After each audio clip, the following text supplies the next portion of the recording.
We're on. We're live.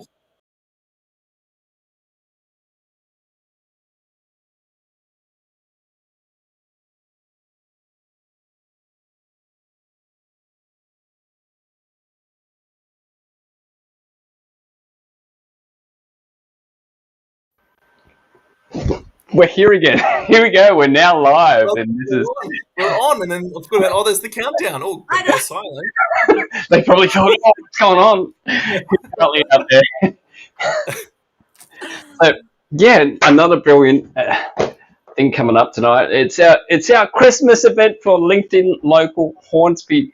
We've got a few booked in there. Some people may or may not be coming, but it's all about fun, and that's what we're all about tonight. We're just going to celebrate just the end and cap off a lot of the things that have happened. And I know a lot of people have had a lot of challenges this year, and there's plenty more challenges and some things to talk about. To this side, it's Amy. Amy will be talking about business in red, and over to you up top. Hey, whoa. Yeah, so we've got the Christmas party. I think we're just still looking to connect and see out the year. So I think, Amy, thanks for joining us today. Thanks for having me. Yeah, we've been involved with this Business in Red, and thanks for getting us on board. I think it's a great thing that you're doing. But yeah, I want to give if you can give people a little bit more on what it's about, how did it start, and what can we look forward to in the future. Okay, so hi everyone, I'm Amy. Like Andrew and Sandra said, I'm very passionate about this topic, so hold on to your seats. So basically, Business in Red is a movement that has just started on Instagram. So go to business_in_red to check it out, or if you're on TikTok, put hashtag Business in Red. So what is it?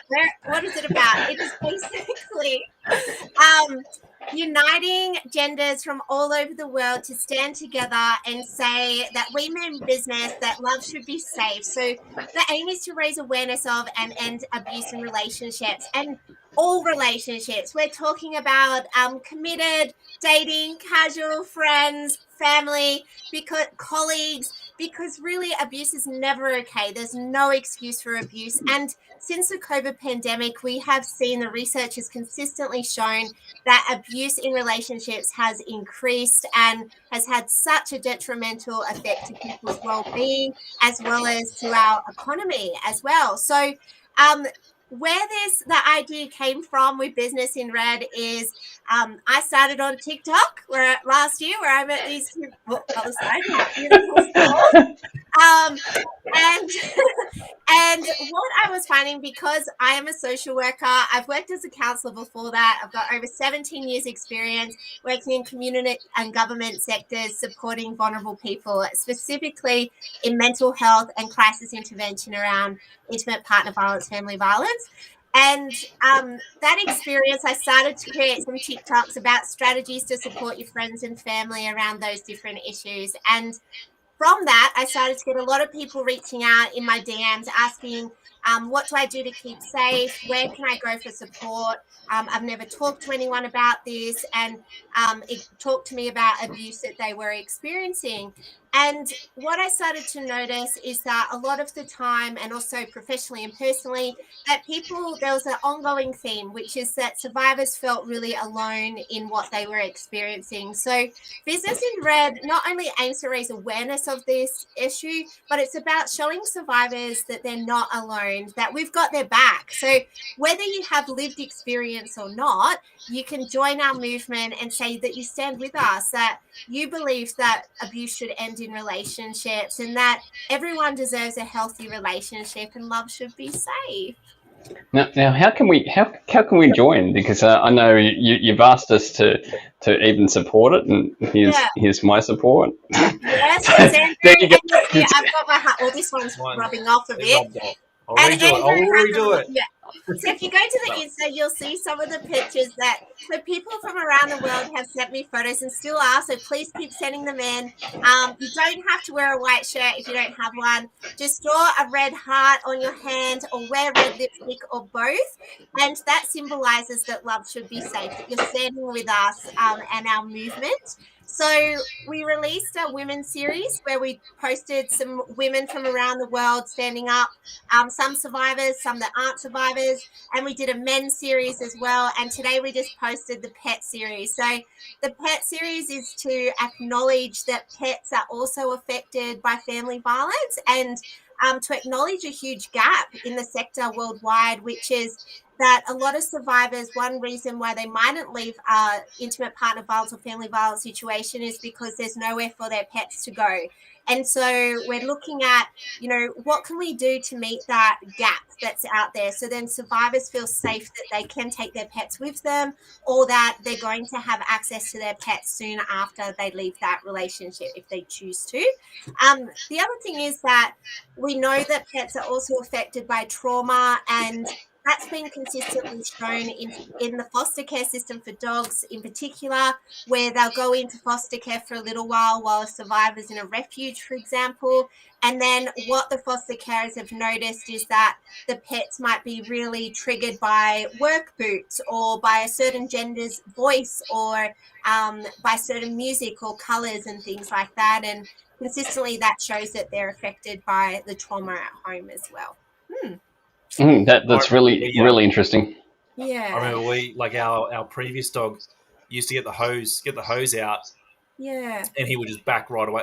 You could sense that he used to obviously get the hose because we rescued him. But you could sense that maybe the hose was like there's some sort of trauma there with it. He would just go grab it, Absolutely. and then he would see it absolutely bolt.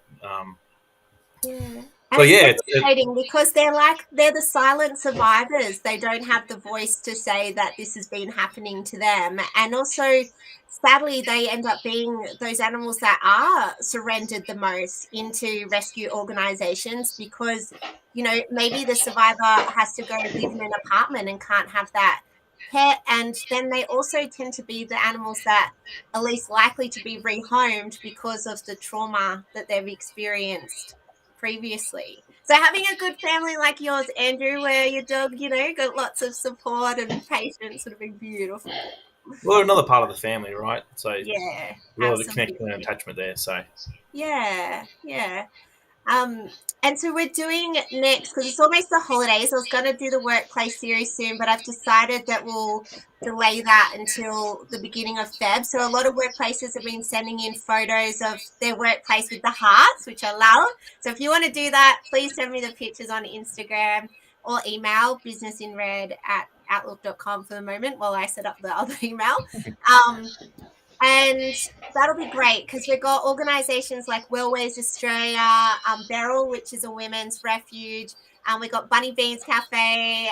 We've got Drools Grooming. We've got so many different small businesses and big organisations. CIT, so the Canberra Institute of Technology.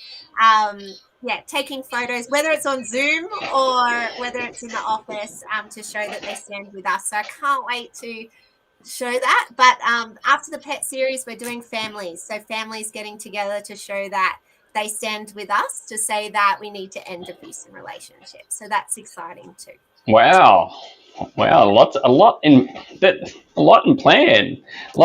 And what's the future of Business in Red? Do we have something already planned, or is that is that something that we're going to keep a secret? It's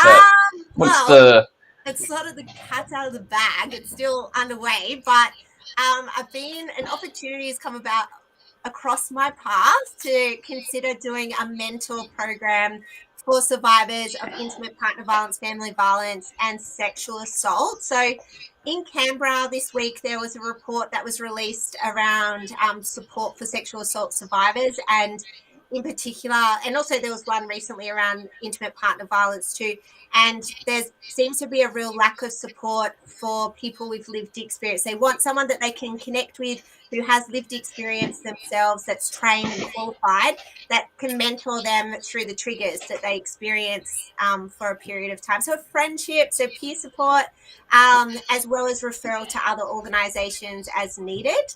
And one of those is we're looking at partnering with quite a big mental health organisation to see if they can potentially assist us in a pathway where if those survivors want some ongoing mental health support, they can just have a nice, easy, smooth transition into that service at the same time or afterwards, which is pretty cool. I love where that's going. Like, Yeah. I know that there's so many things in play at the same time, and all I can say is that a lot of the pieces will eventually sort of sit in place, and it'll find its place because you've got one hell of a movement that everyone's beginning to support, and like what you mentioned, it's being supported around the world, and it's just not in Australia. And like, are we talking even like Japan, Canada? Okay, so we've got countries. Oh my gosh, so many countries. So yeah, Japan. We've got South Africa. We have Canada, the US. We have Spain, Wales, Ireland, Scotland, England, New Zealand. Who else do we have in there? I'm just trying to think of all the pictures as well. Thailand, Indonesia. I've got some photos coming in.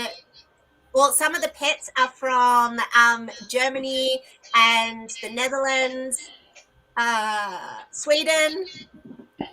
So yeah. My goodness, see? Like, and I'm sorry to anyone who watching I've missed you, but yeah, it's pretty incredible. Croatia as well. Yeah.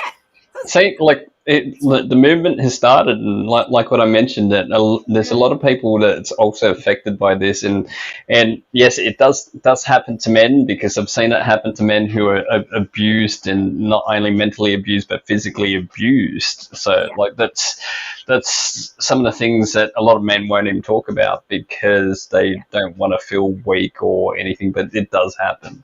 So there's a lot of stigma, that's right. And also that's the power of this movement, is we're not solely focusing on one gender. We're saying we're uniting all of us together because abuse affects everybody. And I think with the men's series, it was really powerful because people are starting to understand that we're actually fighting the stigma around, like what you were saying, Sandra, about those feelings of weakness and stuff. Like that's totally not fair for people to place that sort of what we call toxic masculinity, which then can mean that men are in relationships that are super unhealthy and feeling they can't reach out in fear that people will see them as weak, which is not okay.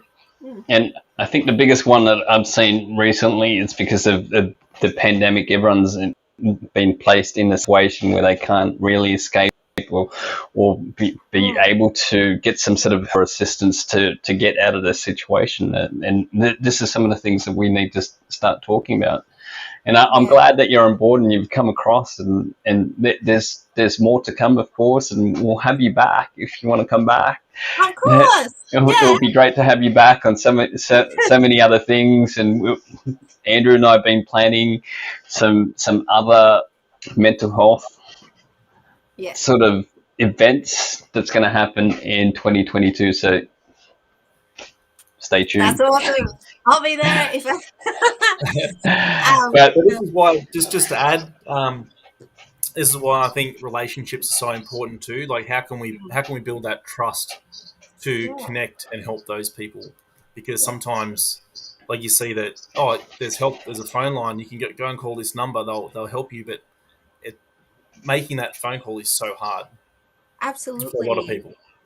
So how can we build that trust with people that we can help them and put them in the right direction? You said something about this the other day too, right? Yeah. So I'm going to make a series of little TikToks about how particular services can actually help you, because one of them, like what you're saying, Andrew, around it depends on what people feel comfortable with at first too. Like 1-800-RESPECT, that's our national service for survivors. But often people think, oh, I can only call that service if I'm in crisis or I'm currently in an intimate partner violence or family violence situation. But no, you can call if you're a friend or family member or a work colleague and you're concerned about someone and you need some strategies and how to support them. You can also call them if it's like 20 years down the track and you've been triggered by something, and you need to talk that through. But it's also about knowing that you don't have to talk over the phone. They have, web counseling and web chat, and the whole time you can be anonymous. So that's to protect you and your safety as well. And one of the coolest things about sites like 1-800-RESPECT is they have quick exit buttons. So if a person, like the perpetrator, comes in the house or in the room, they quickly need to get off their computer, they click the X button and it wipes the history and everything. So then that protects the person further. Yeah. Wow, I never knew that. That's something new I've learned today. So It'd be great to yeah. unpack those. So that'd be great. Yeah. So yeah, well, I'd like to wrap it up and sort of hope to see a lot of you people again in the future, and as well as close off with our Christmas party tonight for LinkedIn Local. We'll have more things for Core Success Network as well as Core Work. Core Work is the workspace. Core Success Network is all about the network that we're building around all over Australia, so stay tuned. All right. See you guys. Was there anything else that you had? Was there anything else you had? No. All good? All right. See you all.